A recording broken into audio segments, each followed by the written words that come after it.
EJ De Guzman hindi na nga nakapagpigil pa at ito ang kanyang ginawa sa kauna-unahang anniversary nila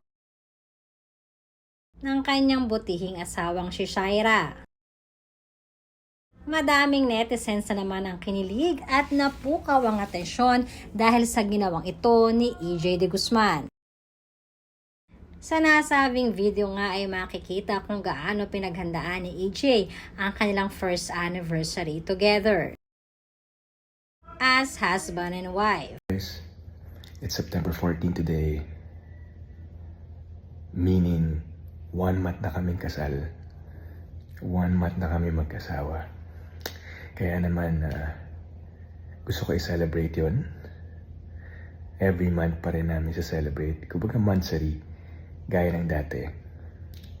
So, ipa-deliver ako ng flowers para sa asawa ko.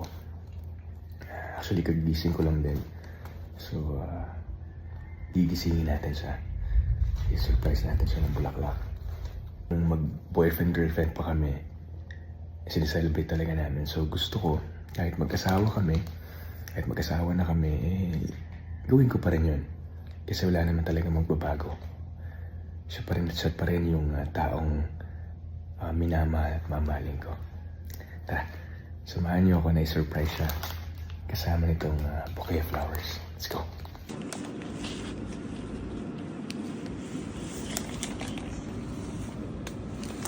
Happy Manson, my lovey! Happy Manson, yung asawa ko! This is for you!